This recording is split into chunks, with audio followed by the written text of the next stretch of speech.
Hello, Chapter 10, Fraudulent Behaviour, the last of the 10 chapters, 10 recordings for the ACCA F4 Global. Fraudulent Behaviour. Okay, so what is this? Well, it basically concerns criminal activity, insider dealing and money laundering, which we will look at in more detail shortly. Has proved to be quite a favourite of the examiner and regularly appears in the exams. You must also be aware of criminal offences under the UK law of fraudulent trading and what is wrongful trading, which again both will be covered in due course. Okay, insider dealing, what is this? It's an offence covered by the Criminal Justice Act 1993. It's basically where you have inside information affecting securities and the price because of the information you have. Now, if you then deal by acquiring or disposing of those shares in order to create a profit or avoid a loss, that is insider dealing. Price sensitive information is what you're dealing in. Okay? Now, a primary insider will be somebody directly employed by the issue of that security. So that will be a company director, employee, maybe an external auditor. A secondary insider will be somebody who knowingly received information from a primary insider. So you've kind of heard the information secondhand. Are there any general defences? Well, there are some. They did not expect there to be a profit on the dealing.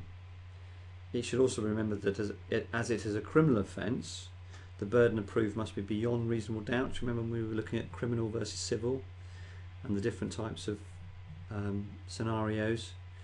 Well, you know, it has to be beyond reasonable doubt, and doubt can creep in, believe it or not, into this area about whether somebody acted on insider information.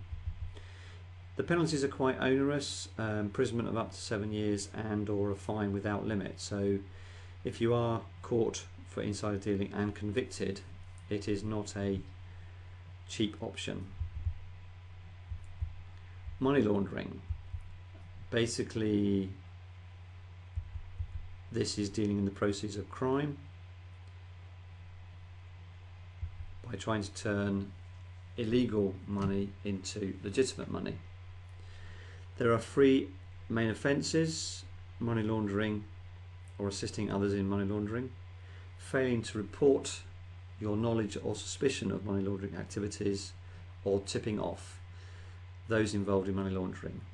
In other words, they are under inquiry, suspicion, you know that, and you tip them off so they can avoid the authorities by flying to somewhere like Brazil. What are the penalties? Well, if you're convicted, the following maximum penalties may be applied in the UK are: money laundering itself is 14 years, so again pretty serious stuff, and or a fine. Failing to report, you can get up to 5 years imprisonment, and tipping off, 5 years imprisonment again. So being an accountant, you know, failing to report, tipping off, you could be caught up in that just by being who you are, working for clients. Quite something that as an auditor you need to know about money laundering and the offences that are there under the Act, and also the punishment, worth knowing. Fraudulent trading as opposed to wrongful trading, what's the difference? Well, this arises where a company is carried on with intent to gain an unfair advantage over others or for any fraudulent reason.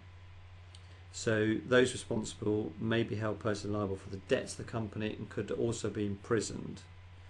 Okay, so it's where you deliberately trade in a fraudulent manner to gain an advantage over others. That's what fraudulent trading is. Wrongful trading is where you trade when effectively really you are insolvent. You shouldn't have carried on trading. You are not making a profit. So you are unable to pay your creditors. You're unable to pay your liabilities. could be employees, etc.